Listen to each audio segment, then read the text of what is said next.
Gemini, hello. Ito yung reading mo for July 25 to 31.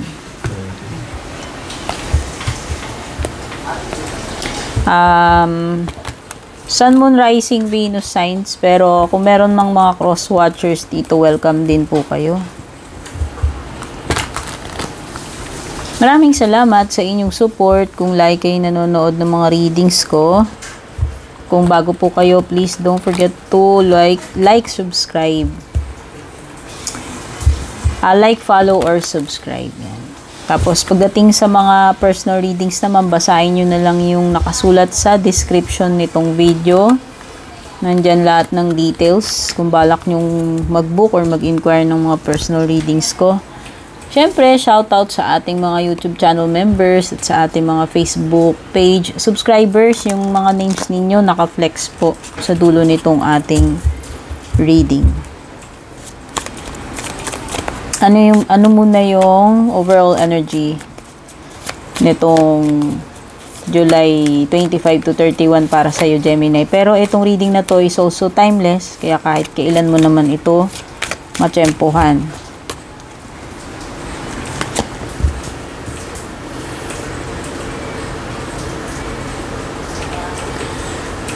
So, ang overall energy mo is about caring. Caring for yourself. Self-love. Pwedeng ganun. Paano mo rin i-express o i-acknowledge itong iyong mga nararamdaman. Emotions.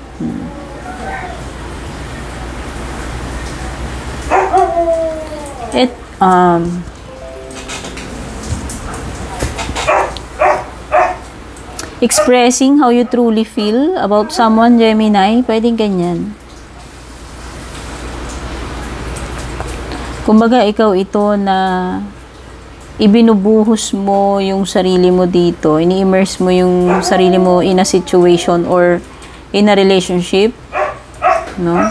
So, this involves yung feelings, emotions. And by the way, merong water sign energy dito, no? Cancer.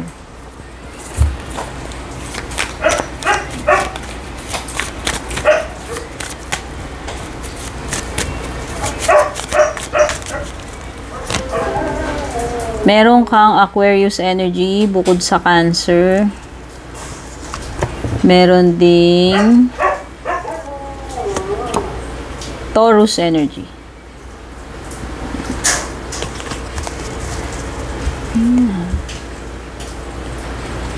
Aquarius.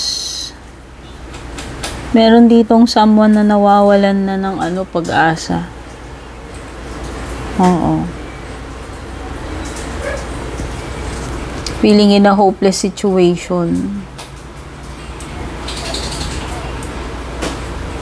Lack of faith. Yan.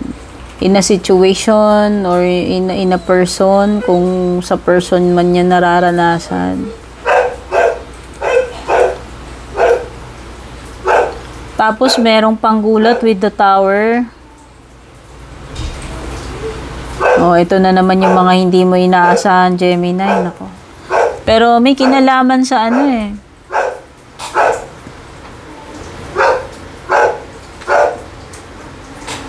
May kinalaman din siya sa transformation sa sarili mo, Gemini. Okay, may mga changes dito hindi mo na-expect, no? So, magugulat ka na lang dyan. Oh, alam mo, self-care talaga. Dalawang cards mo yung nagsasabi dito. So, siguro mas dapat bigyan mo ng attention sarili mo. Alagaan mo yung sarili mo. Or kung ano man tong mga needs mo, make sure na ibibigay mo rin yan sa sarili mo, Gemini. Okay, yung iba sa inyo dito, pwedeng may mga utang na hindi mababayaran, whether kayo yan, or may mga taong may utang sa inyo tapos hindi nila mababayaran pa, Gemini. Ayan. Oo. hindi pa. Pwedeng kung may nanghiram sa'yo ng pera, hindi ko alam kung gaano katagal na, pwedeng hindi pa nila nababayaran 100%, no? Hindi pa fully paid. Ayan, o pwedeng ikaw nga yan. Halimbawa, may mga loans ka, may mga, ewan ko kung ano man itong mga pinagkagastusan mo. Pwedeng hindi pa fully paid. Tapos may binabanggit dito about one-sided charity. Someone na nagiging generous siya, pero one-sided yung pagiging generous niya. Ano, hindi equal. Oo, may mga bills to pay, yan. May mga bills to pay, utang na hindi pa fully paid.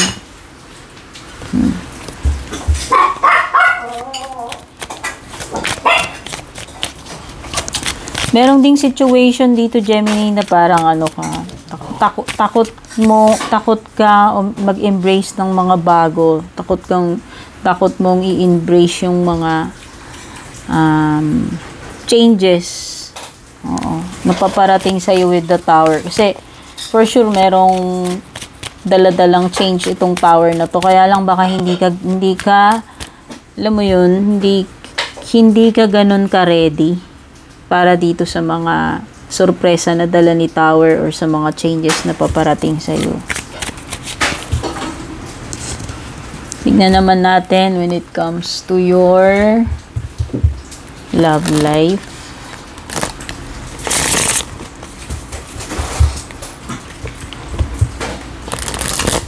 Baka iba sa inyo nakakaranas kayo ng nade-discourage kayo. Pwede sigurong meron kayong gusto mangyari pero ang tagal-tagal bago mangyari or hindi nyo na-achieve yung gusto nyo ma-achieve. Pwedeng ganun.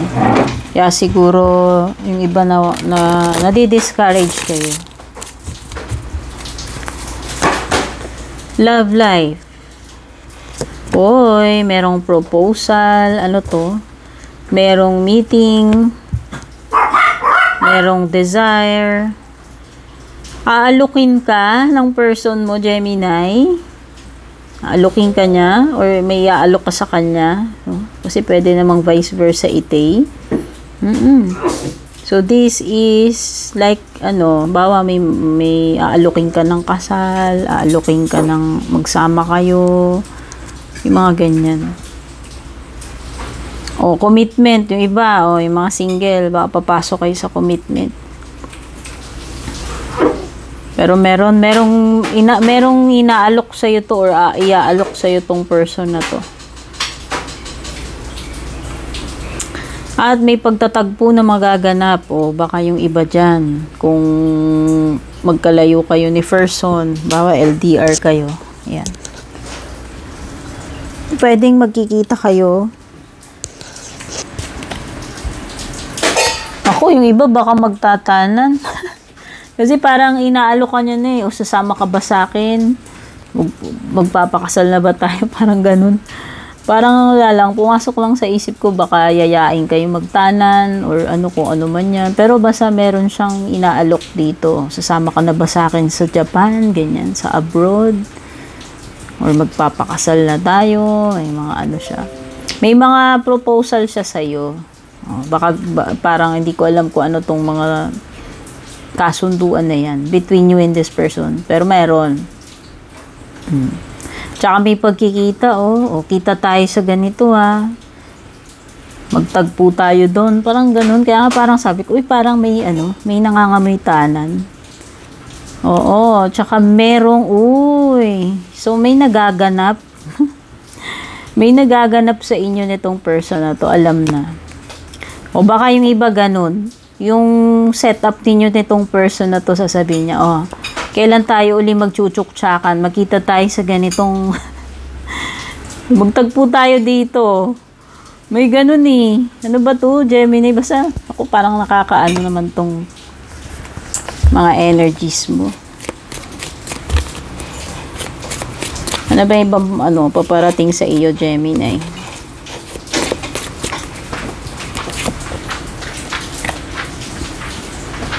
You will be playing a different role daw. Ano naman kaya to, Gemini?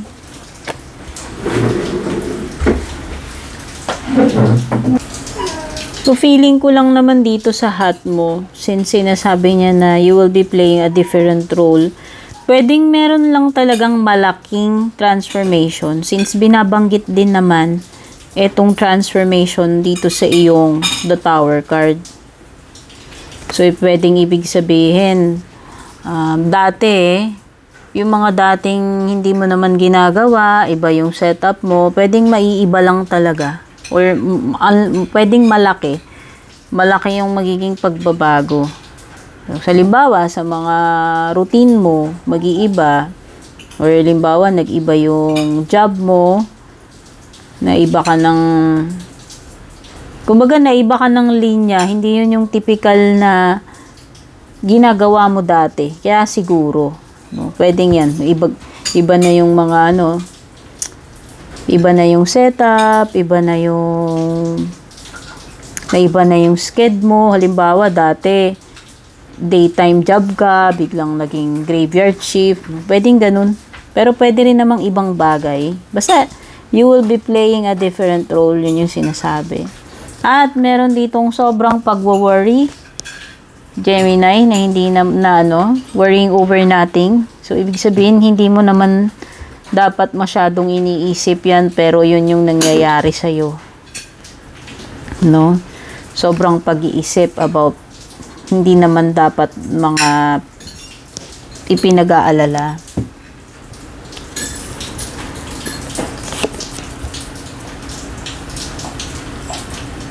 An emotionally secure, loving family is important to you. So, merong mga matters siguro relating sa sa mga loved ones mo. Specific yung mga family members. Ito yung you will make sure na secured ka at yung mga loved ones mo. So, kung ano man yung bagay na yan na naiisip mong gawin para ma-secure yung family mo. Yung sinasabi kasi dito is security, more on emotional. Siguro making sure na ipo-provide mo yung care sa iyong family, hindi lang sa material kundi more on sa emotional. Halimbawa, comforting a family member na nagkaroon ng matinding problem. Pwedeng ganun. Or basta anything na related sa kung paano mo sinisecure yung emotional needs ng mga mahal mo sa buhay, ng pamilya mo. At pagdating naman sa additional or closing messages mo,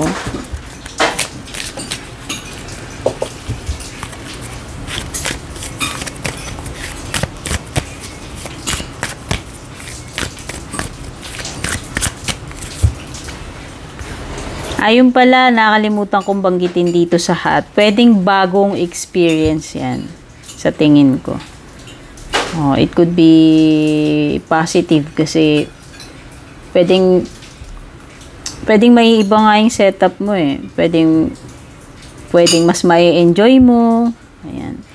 Kumbaga bago, exciting, kasi bago yung mai-encounter mo dito sa hat. Let go, Gemini. Kung ano man ito na dapat mo nang i-let go,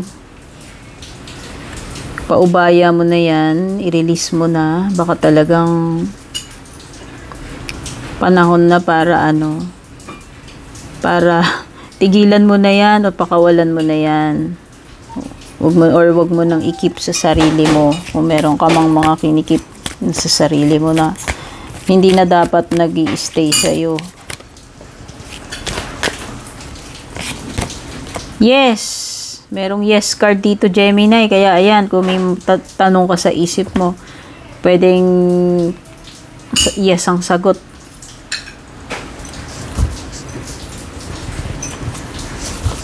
Positive sign. Kung maganda yung tinatanong mo kaya lang depende kasi. Basta meron ditong yes. So, halimbawa ay tinatanong mo sa isip mo, matutuloy ba ako sa sa lakad ko bukas or sa next week? Pwedeng yes, sagot. Remain positive. Sabi dito, Gemini. Kasi nga ito, parang nawawalan ka ng pag-asa with the star card in reverse. Kaya nire-remind ng mga angels mo na maging positive ka lagi. Para yun din yung ma-attract mo. Gemini. Ayan. Huwag kang mawalan ng pag-asa. Huwag ka basta-basta titigil, susuko. Always remain positive. At you're ready. This is a sign, Gemini, na go ka na. Kasi, ibig sabihin, handa ka na para dito sa bagay na tinutukoy na ito. Sinasabi, you're ready. So, kung iniisip mo na baka hindi pa dapat, mukhang naman, equipped ka naman, no? Kumbaga, kung ano yung kinakailangan mo para dito sa bagay na to, mukhang equipped ka nun, kaya siguro, ito na yung go signal mo, Gemini, no? Sinasabi ng card mo, you're ready. Ano pang hinihintay mo? Yan. So, ibig sabihin, you are ready to start or to move forward, no? Kasi, you are ready. So, yan. Baka naman related din kasi siya dito sa let go, no? May binabanggit dito about letting go. Baka yun. Siguro dati, hirap kang i-let go yan. Pero ngayon, mukhang okay ka na ngayon at kaya mo nang i-let go yan, bitiwan, kung ano man itong dapat mong bitiwan. Or, kaya mo nang gawin kung ano man itong tinutukoy na ito na you're ready. Halimbawa, nag-aalangan ka na mag-start ng panibagong project or panibagong career or panibagong relationship, no? Ayan. Ibig sabihin lang nito, may sapat ka na kakayahan or meron ka sapat na experience dyan, kaalaman, o kung ano man yung kailangan mo is available sa'yo. Kumbaga, handang-handa ka na para dyan. Hindi ka hilaw.